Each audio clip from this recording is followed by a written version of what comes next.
बनारस में क्या फंसेंगे मोदी, इसी पर हम चर्चा कर रहे हैं। मुख्तार अंसारी का ऐसे वक्त पर मैदान से निकल जाना। अजय राय कांग्रेस पार्टी के टिकट पर मैदान में है, केजरीवाल है, उधर से बीएसपी की तरफ से भी है कैंडिडेट, एसपी की तरफ से भी कैलाश चौरसिया है। क्या कोशिश हो रही है, लामबंदी गोलबंदी होगी मोदी के खिलाफ, इसी पर हम चर्चा आगे ले जा रहे हैं। अब रागिनी जी, आप कुछ कहना चाह रही थी ब्रेक के पहले, मैं चाहती हूँ आप अपनी बात पूरी कर लें। अंजना जी देखिए, एक तो मुझे लगता है कि ये प्रमाणहीन तथ्यहीन आरोप लगाना भारतीय जनता पार्टी को अब बंद कर देना चाहिए।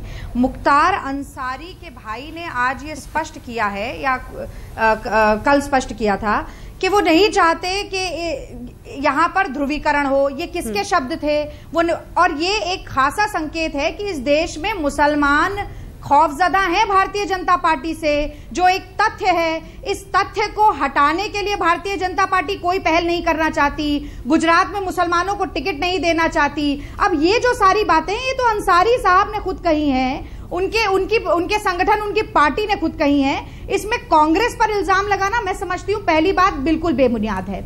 इसके अलावा वो विकास की बात कर रही थी, तो मैं उन्हें याद करा दूं कि बनारस से चुनाव लड़ना, पिंक रेवोल्यूशन की बात करना, अपने मैनिफेस्टो में राम मंदिर का जिक्र करना, अमित शाह का उसके बाद बदला लेने का बयान आना, वसुंधरा राजे का जीतने के बाद तोड़ने की राजनीति की बात करना, ये तो अपने आप में एक बड़े ध्रुवीकरण की तरफ पूरा का पूरा संकेत है। तो प्रतीकात्मक राजनीति कौन कर रहा है, संकेत किस तरीके के देश में दिए जा रहे हैं। ठीक है, केवल एक मिनट, एक बात और जोड़ूंगी जल्दी से प्लीज। अजय राय के रूप में कद्दावर नेता जो कि पिछली बार 5 बार से वहां चुनाव जीत रहे हैं, जो कि वहां के स्थानीय मुद्दों से वाकिफ है। कांग्रेस ने ऐसा प्रत्याशी दिया, और दूसरा भारतीय जनता पार्टी ने मुरली मनोहर जोशी जी को ही भीगी बिल्ली बनाकर बिठा 3-4 पार्टी बदल चुके हैं वो।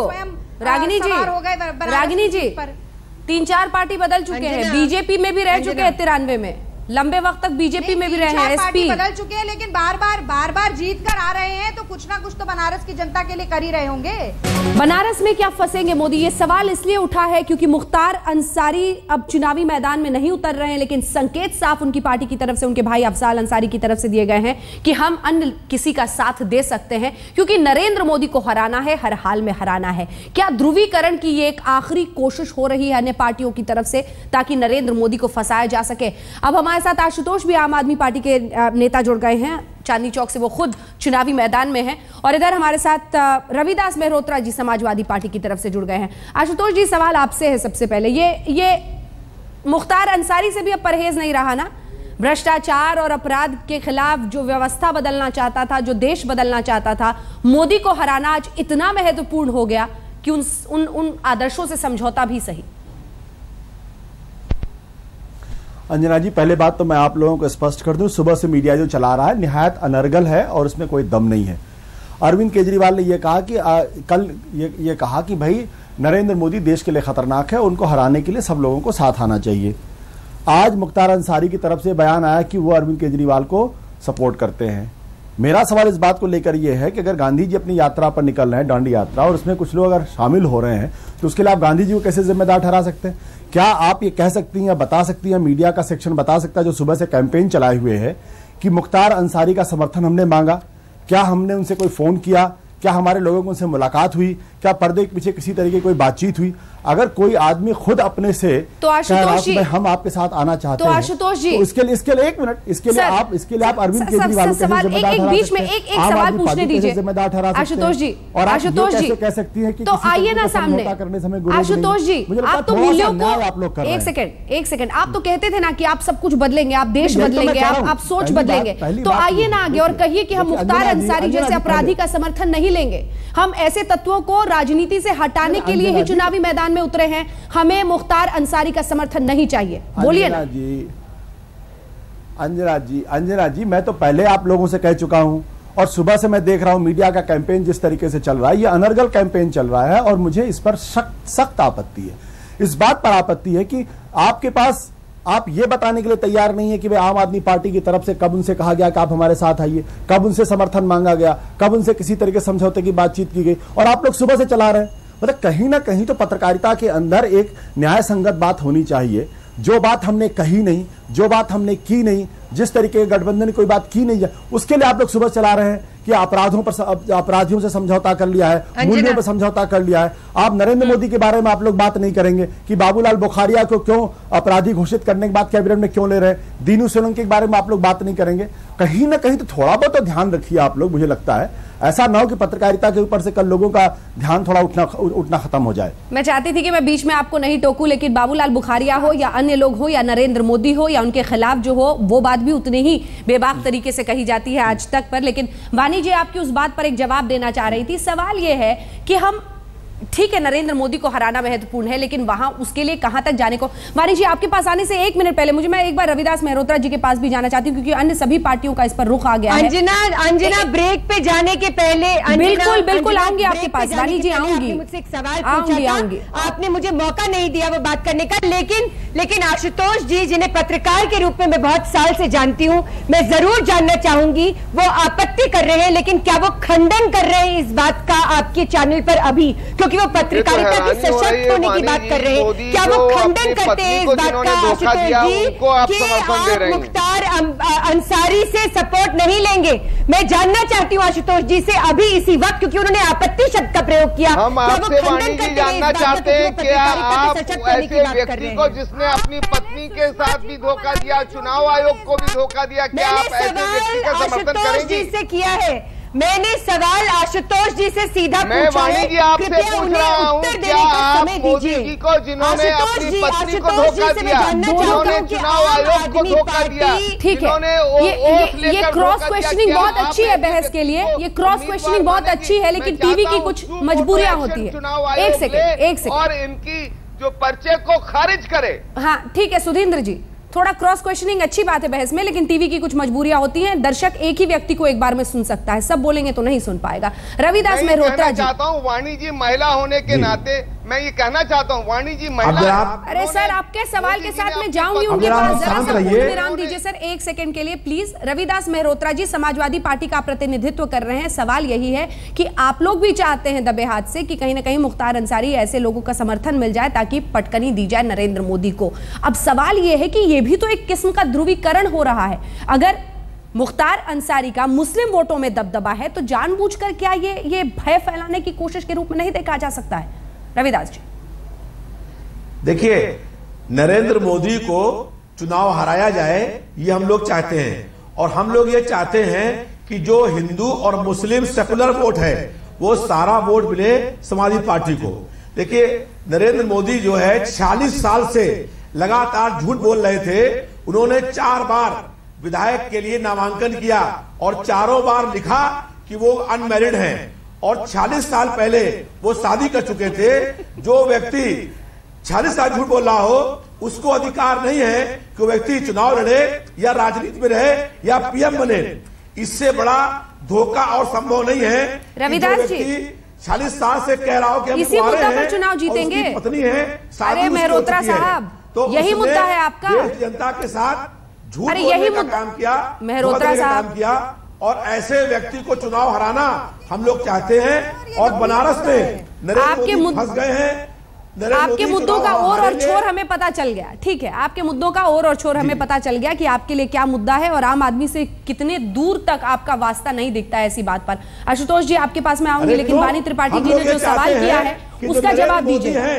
वो चुनाव हारे, महिलाओं के सम्मान की इतनी बात कर रहे हैं तो जरा मुलायम सिंह यादव को समझा दीजिए, जिन्होंने बलात्कार पर ऐसा आपत्तिजनक बयान दिया था। उस पर बात कर लीजिए, उसके बाद जो अलग विषय उस बात कर लीजिए। अरे मेहरोत्रा साहब, हम लोग जो मुलायम सिंह यादव को जरा समझाइए, अबू आजमी को जरा समझाइए और अपनी मानसिकता अपनी सोच बदलने की कोशिश कीजिए, फिर महिलाओं के सम्मान की बात कीजिएगा। आशुतोष जी, मुलायम सिंह और मोदी दोनों महिलाओं के मामले में एक ही भाषा बोलते हैं। मैं एक बात बिल्कुल स्पष्ट करना चाहता हूं कि पहली बात, मुख्तार अंसारी को आप लोग इतना बड़ा नेता मान रहे हैं जैसे लगता है कि हिंदुस्तान का पूरा मुसलमान। अरे सर वो पिछली बार 27% वोट लेकर आए थे बीएसपी के टिकट पर, 27% वोट।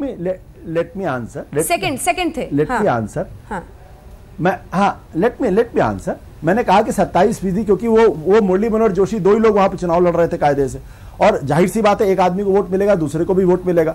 तो पहली बात है मुख्तार अंसारी को आप हिंदुस्तान के मुसलमानों का नेता कृपया ना मानिए और न ऐसी धृष्टता नहीं की जानी चाहिए। दूसरी बात, समर्थन लेने और देने का तो सवाल ही नहीं उठता। जब हमने ना मांगा जब ना हमने दिया, तो आप किस मुंह से ये कह रहे हैं कि हम मुख्तार अंसारी समर्थन देंगे? ये तो बिल्कुल एक ऐसी बात है जिसका कोई तर्क ही नहीं समझ में आता। भाई हमने ना उनसे समर्थन मांगा, ना उनसे समर्थन उनको दे रहे हैं। तो आपका दिल्ली वाला फॉर्मूला देखा ना, तो ये सवाल पूछना लाजमी है। नहीं, बिल्कुल आप सही कह रही हैं, बिल्कुल आप सही कह रही हैं, लेकिन मेरा ये कहना है कि कृपा करके मुख्तार अंसारी को, वाणी जी मैं बहुत अच्छी तरीके से आपको जानता हूं और मैं बहुत इज्जत के साथ कहना चाहता हूं, मुख्तार अंसारी से समर्थन, एक मिनट सुन लीजिए, आपके सवाल का जवाब, मुख्तार अंसारी से समर्थन लेने का सवाल ही नहीं पैदा होता है।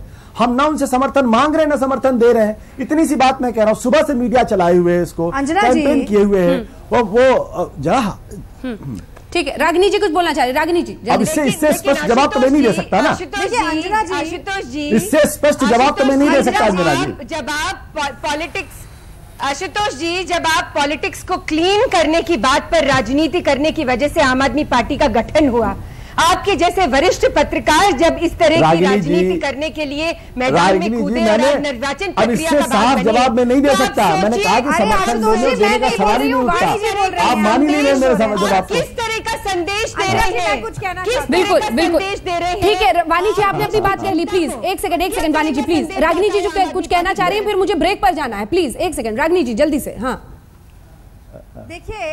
देखिए आज वाणी जी के वक्तव्यों से एक बात तो स्पष्ट हो गई पूर्णतया, और वो ये कि छटपटाहट, घबराहट भारतीय जनता पार्टी में दिखाई दे रही है। ये समझ आ रहा है कि कहीं ना कहीं समीकरण बिगड़ते हुए लग रहे हैं मोदी लहर के बावजूद। इसीलिए एक बार भी ये तो नहीं बोल पाई कम से कम कि कोई फर्क नहीं पड़ता मुख्तार अंसारी लड़े ना लड़े, कांग्रेस का लड़े, चाहे बसपा का लड़े, चाहे आम आदमी पार्टी का लड़े, घबराहट है। और ये बात का प्रमाण है कि आपको बहुत ही चौंकाने वाला नतीजा मिलेगा वाराणसी में, जिसमें हमें कोई समस्या नहीं है। पता चल जाएगा रागिनी जी का शायद ऑडियो लिंक बारे में काम नहीं कर रहा था डिबेट की शुरुआत। ज्यादा समय नहीं है इसमें, बहुत ध्रुवीकरण करने की कोशिश कर ली। किसके गुब्बारे में कितनी हवा, ये तो पता चलेगा बहुत जल्दी। वाणी त्रिपाठी जी, मुख्तार अंसारी का हट जाना चुनावी मैदान से, और अगर वो समर्थन कर देते हैं चाहे अरविंद केजरीवाल या किसी और का, दिक्कत तो होगी, इस बात का एहसास तो है। कैसे ये कहा जा सकता है कि दिक्कत होगी, जब हमने कहा कि हमारा एजेंडा ध्रुवीकरण नहीं है। नरेंद्र मोदी जी जैसा कद्दावर नेता सबको इस वक्त शत्रु नजर आ रहा है, बहुत अच्छी बात है। यानी चुनावी दंगल में अगर इसी तरह से समीकरण बने और इसी तरह की राजनीति को अगर हमने बढ़ावा दिया, तो साफ नजर आता है कि देश किस तरह के ध्रुवीकरण की तरफ बढ़ रहा है। और जो कांग्रेस पार्टी आज बड़ी बड़ी बातें कर रही है, समीकरण जोड़ तोड़ में लगी हुई है, उसने 65 साल से माइनॉरिटीज और मुस्लिम्स के साथ क्या किया ये पूरे देश ने देखा है। मैं बिल्कुल साफ कह रही हूँ, भारतीय जनता पार्टी को किसी भी तरह का कोई भी खतरे का अंदेशा नहीं है, और हम एक निश्चयात्मक नेतृत्व, यानी ये समस्या ये है कि ये इतने फ्रस्ट्रेटेड हो चुके हैं, इतने ज्यादा तकलीफ में है। हाँ, वाणी जी सुनने का मादा इनमें नहीं बचा। वाणी जी ठीक है, आपने अपनी बात कह दी। एक सेकंड रागिनी जी को सुन लीजिए, एक सेकंड। आपने ये सवाल मुझसे 2 ब्रेक पहले पूछा था, आप मुझे समय दे रही हैं। अब हो गया, वक्त की कमी है ना, 2.5 मिनट में सबसे बात करनी है। प्लीज अब रागिनी जी को बोलने दीजिए। आपने अपनी बात कह ली, रागिनी जी जल्दी से। अंजना जी आपने मुझे एक आ रही हूँ सर फौरन, इसके बाद आपके पास आ रही हूँ, फौरन आ रही है रागिनी जी। और नरेंद्र मोदी जी को प्रधानमंत्री बनने से कोई नहीं रोक सकता। अब मुझे लगता है चुनाव जैसे आगे बढ़ता जा रहा है, अलग अलग फेज आ रहे हैं, ये बात पूर्ण रूप से स्पष्ट होती जा रही है कि भारतीय जनता पार्टी के लिए विकास केवल एक मुखौटा है, हथकंडे हथियार वही पुराने हैं। बार बार ध्रुवीकरण करके ये लोग तो चाहते थे कि पूरे देश में एक बड़ा ध्रुवीकरण हो, क्योंकि विकास की बात आती है तो ध्रुवीकरण पर पलट जाते हैं, ध्रुवीकरण की बात आती है तो विकास पर ये नहीं बताते कि गुजरात में 1 लाख। अब सुधींद्र भदौरिया जी, ठीक है रागिनी जी आपने अपनी बात कह दी। सुधींद्र भदौरिया साहब, पॉवर्टी इंडेक्स में सबसे पिछड़े प्रदेशों में से मोदी जी वर्तमान स्थितियों के अंदर वैसी राजनीति को प्लीज आगे बढ़ा रहे हैं जिसमें वो श्रीराम सेना जैसी ताकतें, शिवसेना जैसी ताकतें जो महिलाओं का अपमान करती हैं, जिन्होंने अत्याचार किया है, उस तरह की ताकतों के साथ मिले हैं। और अपना खुद का भी इनका आचरण आपने देख लिया है, आप और पूरे देश ने देख लिया है किस तरह से इन्होंने झूठ और फरेब बोला है। तो है। ये जो बात कर रहे हैं हमारा विकास का मॉडल वगैरह कुछ नहीं है, बल्कि झूठ और फरेब का ही एक मॉडल है, और जो ओथ पर इन्होंने लिया है। इसलिए मैं चाहता हूं कि उत्तर प्रदेश की जनता सावधान रहे और विशेषकर बनारस के अंदर मोदी जी को इतनी भारी शिकस्त दे कि ये आगे ठीक है, ये आप अपना एजेंडा अलग, लेकिन ध्रुवीकरण ना हो, ये सबसे महत्वपूर्ण है। और आशुतोष जी, मैं चाहती हूँ कंक्लूडिंग रिमार्क इस पर आपकी तरफ से आए। कुल मिलाकर सबसे महत्वपूर्ण यही है कि ध्रुवीकरण ना हो, बनारस ना बटे, लोग विकास के लिए वोट करें, यही प्राथमिकता होनी चाहिए, चाहे जिस कैंडिडेट के लिए। देखिए अंजना जी, बनारस मेरी जन्मभूमि रही है, मैं बनारस को बहुत अच्छी तरीके से जानता हूं। हर हर महादेव की नगरी में हर हर मोदी चलने वाले नहीं हैं। दूसरी बात मैं आपको बता दूं कि बीजेपी के अंदर खुद मुख्तार अब्बास साहब हैं, जिन्होंने कहा है कि शाबिर अली भटकल के साथी को पार्टी में शामिल किया है और अब दाऊद इब्राहिम को पार्टी में शामिल करना बाकी है। तो क्या उसके बाद मुझे कुछ कहना बाकी रह गया है कि मुख्तार अंसारी के ऊपर मुंह खोलने के पहले वाणी जी को शायद ये पता नहीं कि रमाकांत यादव कौन है और उनको किसने टिकट दिया है, उनका अतीत क्या है, कितने लोगों के कत्ल के उनके आरोप है। बीजेपी की आदत है prime minister in waiting, CM in waiting, prime minister in waiting, so let them wait, let them wait. लेकिन शायद जैसे कहा जाता है कि अंगारों पर खाली पैर बनारस को इस बार चलना होगा, क्योंकि जिस तरह का चुनावी मैदान तैयार किया जा रहा है बनारस में, वाकई नंगे पांव अंगारों पर इस बार बनारस को चलना है और यह तय करना है कि वो बटने को तैयार है या नहीं, क्योंकि इसकी कितनी कोशिश हो रही है वो तो साफ दिख रहा है तमाम पार्टियों की तरह। सभी का बहुत बहुत शुक्रिया हमारे साथ इस चर्चा में शामिल होने के लिए। देश दुनिया की बाकी खबरों के लिए आप देखते रहिए आज तक।